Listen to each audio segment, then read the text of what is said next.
Hi, it's December 3rd, 2018, 10:32 p.m. in New York City.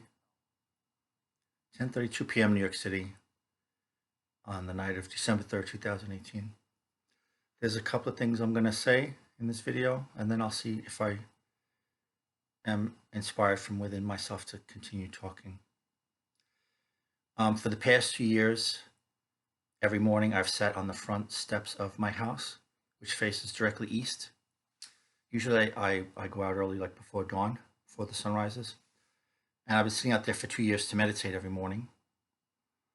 And I noticed for the past 2 years that the sun has continued, the point of sunrise has continued traveling north past June 21st, because I know where the sun used to peak, where the sunrise used to peak on the summer solstice, and then it's supposed to go the other way. But the past 2 years, I've noticed it. I didn't just base it on the first year's observation. I waited again till this past summer.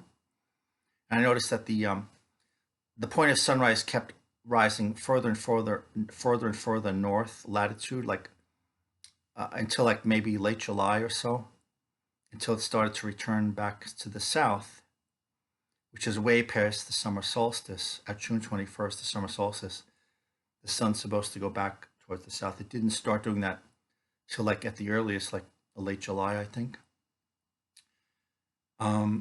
Also, it traveled south so fast that now I don't know why nobody's paying attention to the sunrise, but it's way farther.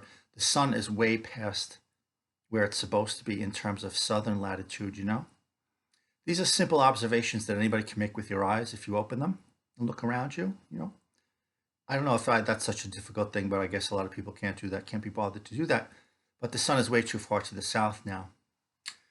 So obviously the planet is tilting too far back and forth on its axis.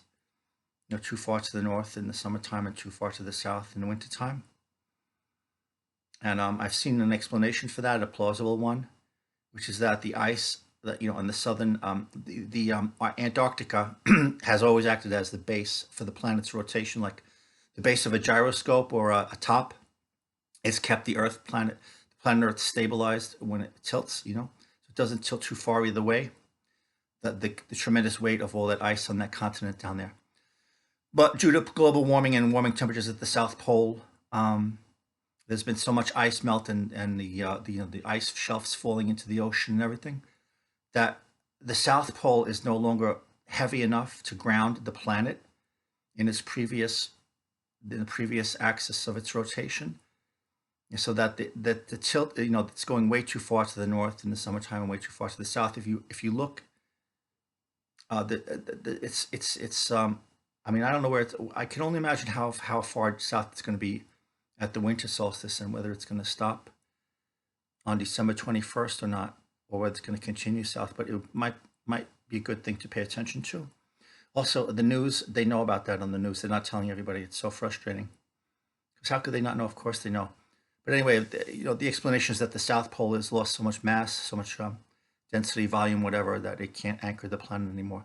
According to this hypothesis, the pole planet's going to list over onto its side, and then it won't be able to right itself anymore, and that's going to cause a heinous, tremendous, deadly situation on the surface. Also, according to this theory, there are global cities. There are cities underground, massive cities underground, with tunnels connecting them to each other all over under the ground, and that they're laden in with supplies, but it's not going to be for the masses. It's going to be for the elite, for the rich and the elite. The masses will be left to perish on the surface, where the conditions will be unlivable, but the richest, people will be taken underground to where they have cities constructed, linked by a whole tunnel system, and years of supplies to last. So I might as well tell you. You're probably not going to believe me anyway, because nobody believes what I say and they don't comment on my stuff. But I got to tell you, right? What am I going to do? Not tell you? So, take it for what it's worth. You want to put it to the test, man, just open your eyes and pay attention to where the sun rises and sets.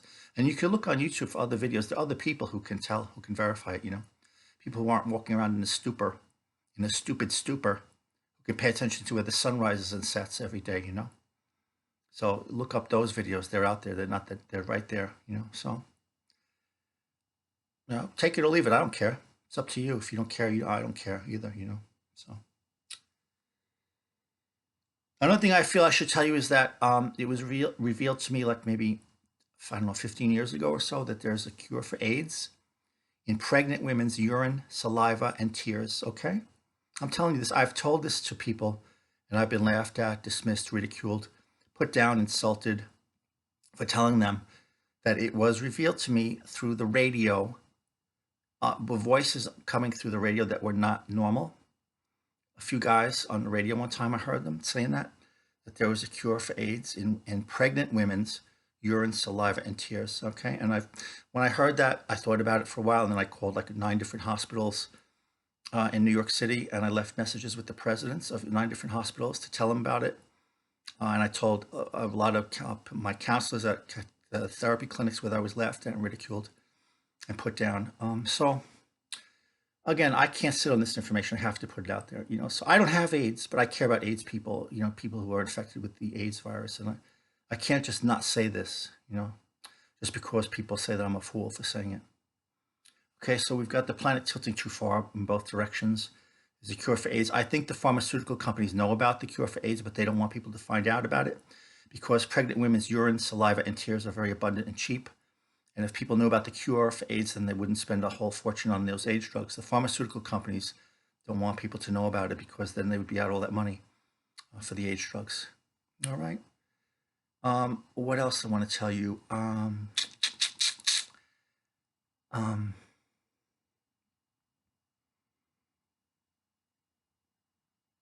Hyperspace, cyberspace is a interdimensional portal where interdimensional beings can travel through from other realms. They can come through cyberspace. Because if you think about cyberspace, what is it? It was created by DARPA, and along with the secret space program of the U.S. Navy, the Office of Naval Research, and those kind of shady players, and they've always been involved with ETs and stuff, Eisenhower and all those. You look up the people on YouTube that talk about the ETs and all that. I'm not an expert on that, but I happen to notice there are a lot of people in cyberspace who are not human beings. If you have any kind of awareness or alertness at all, you can tell that a lot of people on cyberspace are superhuman. I don't know if they're human alien hybrids, higher dimensional beings, but they're all over the place. Angels, maybe angels, demons, spirits, whatever. They're non-humans, and they're among us all the time. Not just in cyberspace; they're all over the place. And we're being evaluated by them to see who's going to be saved and who's not going to be saved. So I don't want to name names, but you should pay attention and look at it. Okay. There's a lot of non-humans all over the place. They're not. I mean, you shouldn't go accusing anybody of being a non-human because you don't know. You can't really tell. It's difficult. You have to be pretty perceptive to be able to tell. We don't want to start any ridiculous witch hunts or stupid things like that, because they're our friends and our allies as well as our adversaries. They're all mixed. Look at Stuart Swerdlow's stuff and other ET people. Eisenhower, what's her name? Laura Eisenhower, Ike's granddaughter, is all about that. The people in the people doing this stuff about the Camelot, Project Camelot, and them and the ETs, they know about that. So it's well known. But I mean, I just gotta say it because the hour's getting late. It's already the hour's getting late. Hey, I'm glad we elected a lot of new women to Congress. I was talking about that last time I made a video, that we need to have more women in leadership positions because that's the only hope we have. And luckily, we elected all those women to Congress, so that's a great thing. Keep up the good work there.